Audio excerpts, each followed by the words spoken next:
అతడు చేయదంతయు సఫలమగును. ఈ మాట మళ్ళీ చదువుతున్నాం చూడండి. అతడు నీటి కాలువల ఎవరున నాటబడిన వాడై ఆకు వాడక తన కాలమందు ఫలమిచ్చు చెట్టు వలన. అందరూ చెప్పండి పక్కవారితో, అందరూ చెప్పండి పక్కవారితో చెప్పాలన్నమాట. అతడు నీటి కాలువల ఎవరును నాటబడిన వాడై ఆకు వాడక తన కాలమందు ఫలమిచ్చు చెట్టు వలెండును. అతడు చేయదంతయు సఫలమగును. ఎవరు అతడు? డౌట్ రావాలి. ఎవరు అతడు? మళ్ళీ మొదటి వచనం చూద్దాం. అప్పుడు మొదటి వచనం చూద్దాం. మొదటి వచనం ఏముంది చూడండి. నడవక పాపుల మార్గమున నిలువక అపహాసులు కూర్చున్న చోట కూర్చుండగా యెహోవా ధర్మశాస్త్రమందు ఆనందించు దివారాత్రములు ధ్యానించువాడు ధన్యుడు. తర్వాత అతడు ఎవరి అతడు? ఇతడు ఎవరు అంటే అతడిలోకి రావాలి. అతడు ఎవరు అంటే ఒక మంచి కార్యములను ఆరంభించిన వాడు. అతడు దుష్టుల మార్గంలో ఉండనివాడు. అతడు పాపుల మార్గంలో ఉండనివాడు.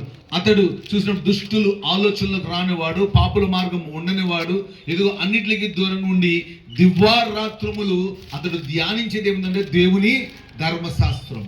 దేవుని ధర్మశాస్త్రము ఎవరింట్లో లేదో చెప్పండి. ఇక్కడ ఉన్న వారిలో బైబిల్ గ్రంథము, పరిశుద్ధమైన గ్రంథము, బైబిల్ గ్రంథము మీ ఇళ్లలో, మా ఇంట్లో లేదు అన్న వాళ్ళు ఇక్కడ ఎవరైనా ఉన్నారా?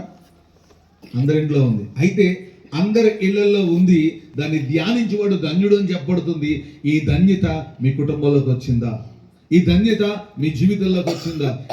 ఈ ధన్యత మీ అక్కర్లో తీర్చబడిందా? ఈ ధన్యత మీ జీవితంలోకి మేలుగా రాబడిందా?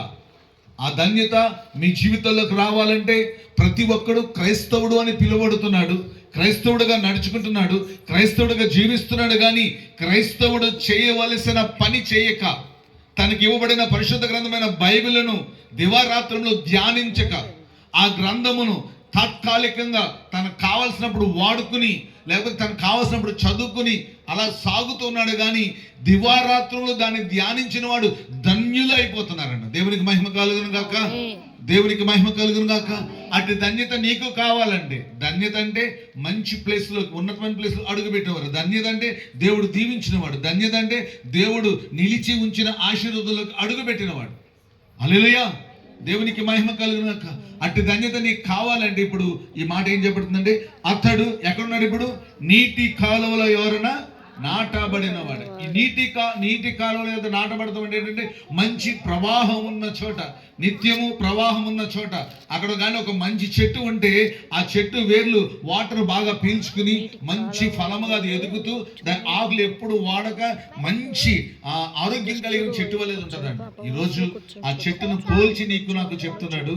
ఆయన అంటున్నాడు, ఒకటి నేనిచ్చు నీళ్లు త్రాగోడు మరి అన్నిటికీ తప్పికొన్నాడు. దేవునికి మహిమ కలుగును గాక.